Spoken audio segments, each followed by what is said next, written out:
సై cinema తీసుకున్నట్టయితే ఎక్కడ మీరు ఫేస్ చేశారు అలాంటి ఛాలెంజింగ్ సిచ్యువేషన్?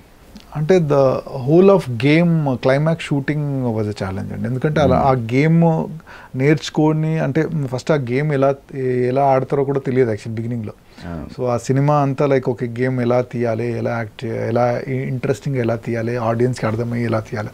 సో అలా దాంట్లో the whole game was a challenge to shoot అండి యాక్చువల్. లైక్ సో అంటే కాన్స్టెంట్ పేస్ ఎలా పెట్టాలి అలాంటి దాంట్లో. So the whole of game sequence was extremely challenging climax.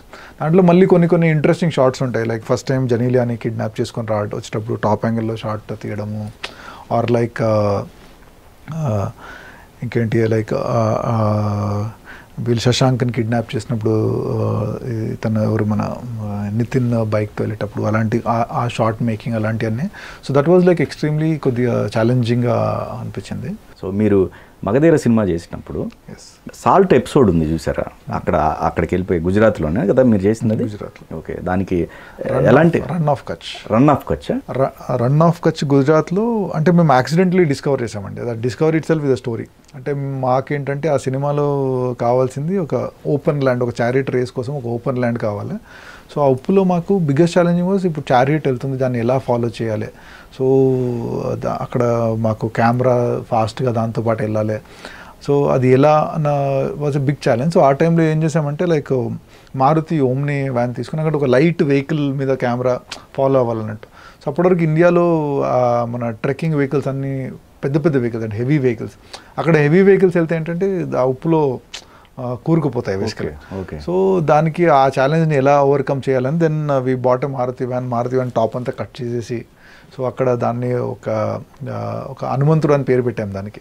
So దానికి అంత కెమెరా పెట్టుకోవడానికి రిగ్గింగ్ అంతా తయారు చేసి, సో దాంట్లో జిమ్మి పెట్టుకోవడానికి it's a small place but it was really helpful. So that whole episode was a big challenge to shoot. దాంట్లో అంటే హార్స్ని ఫ్రంట్లో షూట్ చేయాలన్నా, లేకుంటే బ్యాక్లో నుండి షూట్ చేయాలన్నా, లేకుంటే ఫాలో చేయాలన్నా. So that was discovery or invention whatever అనొచ్చు ఆ వెహికల్ అన్నది, ట్రెక్కింగ్ వెహికల్. సో ఇప్పటివరకు మేము ఏదైనా సీక్వెన్స్ అంటే అది కంఫర్టబుల్ కాబట్టి దాన్ని అంటే ఇప్పుడు 3rd జనరేషన్ వ్యాన్ ఉందన్నమాట మా దగ్గర.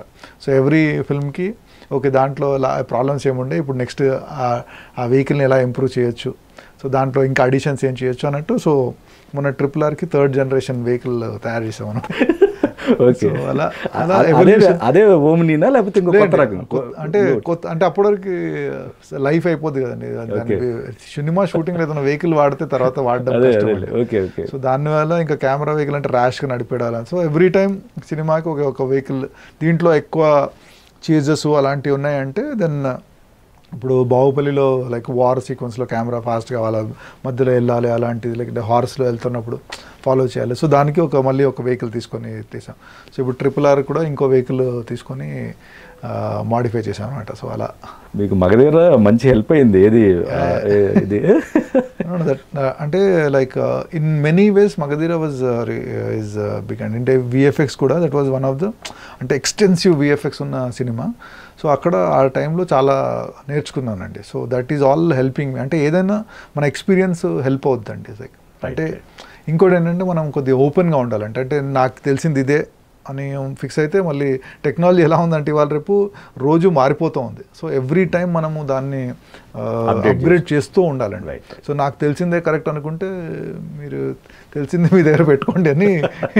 So every time we have to evolve our self. So అలా లైక్ మీరు తీసుకుంటే లైక్ బాహుబలి తీసుకుంటే that was the first film which I shot on digital.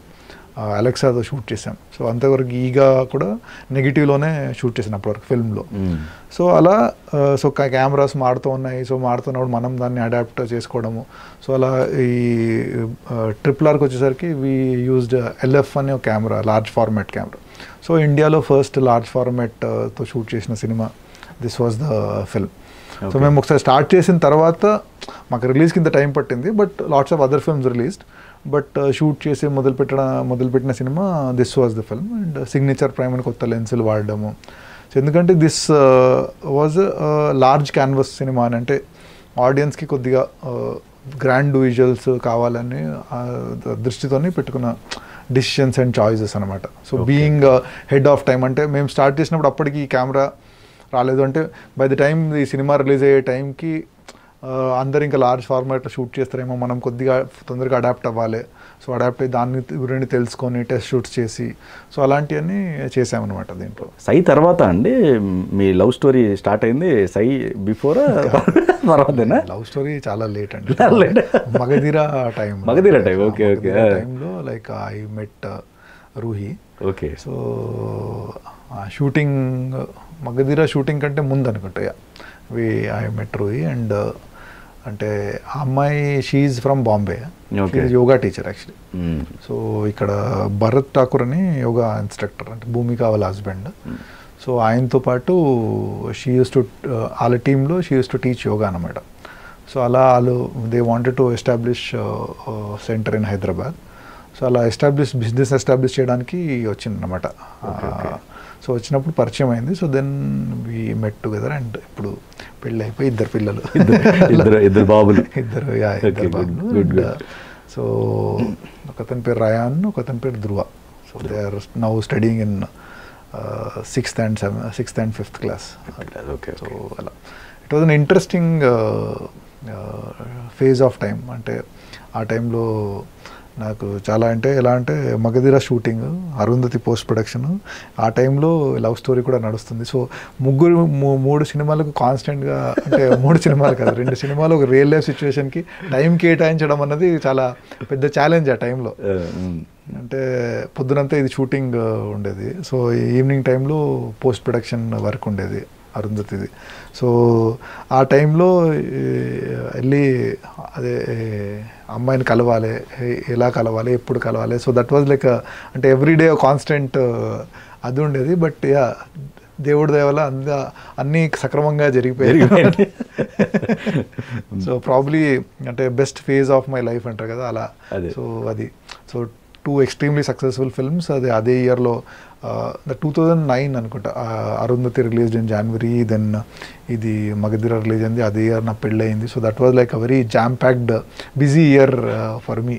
ఏగానే hero ఒక ఛాలెంజింగ్ అసలు ఆ హీరోగా ప్రమోట్ చేయడానికి, చిన్నదాన్ని హీరోగా ప్రమోట్ చేయడానికి అంటే టెక్నికల్గా ఎలాంటి తీసుకోవాల్సి వచ్చినాయి మీరు జాగ్రత్తలు? ఫస్ట్ ఈగాని డిజైన్ చేయడం అన్నది బిగ్గెస్ట్ ఛాలెంజ్ అండి. అంటే మన ఇప్పుడు మేము ఈగని క్యాప్చర్ చేసి ఫోటోలు తీసామండి, మ్యాక్రో ఫొటోస్ అన్ని తీసిన తర్వాత దాన్ని చూస్తే అది ప్లెజెంట్గా లేదండి చూడ్డానికి.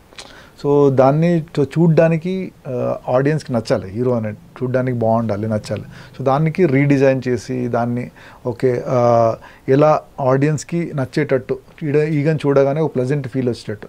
సో అలాంటిది ఒకటి. అండ్ ఈగ బర్త్ సీక్వెన్స్ అన్నది ఎక్స్ట్రీమ్లీ ఛాలెంజింగ్. అంటే ఈగ పుట్టినప్పుడు అది ప్రపంచాన్ని ఎలా చూస్తుంది, సో ఈగ పాయింట్ ఆఫ్ వ్యూలో ప్రపంచం ఎలా ఉండాలి అన్నది that was a big challenge for as a team. So దానికి లైక్ మేము ఎలా చూపించాలి, so that was the biggest challenge actually. So అంటే దాంట్లో బిగ్గెస్ట్ ఛాలెంజ్ వాజ్ ఇప్పుడు మనం ఒక క్లోజ్ పెట్టామనుకోండి కెమెరా, ఓకే ఈ హైట్లో మన ఐ లెవెల్లో పెడతాం. ఇప్పుడు ఈగ క్లోజ్ తీయాలంటే కెమెరా ఏ లెవెల్లో పెట్టాలి? సో మనం కెమెరా లెన్స్ ఇంత ఉంటుందండి.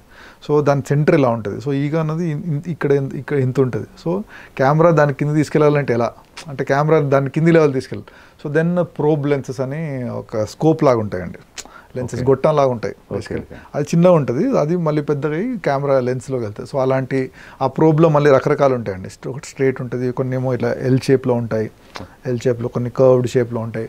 సో అవన్నీ తెలుసుకొని సో దీన్ని ఎలా షూట్ చేయాలని, సో అలా డిఫరెంట్గా అదే చెప్తున్నానండి. అంటే that was the biggest challenge of okay దీన్ని ఎలా మనం యూస్ చేసుకోవాలి. మళ్ళీ ప్రోబ్ లెన్సెస్లో ఏంటంటే అండి లైక్ మీకు లైట్ చాలా అవసరం ఉంటుందండి.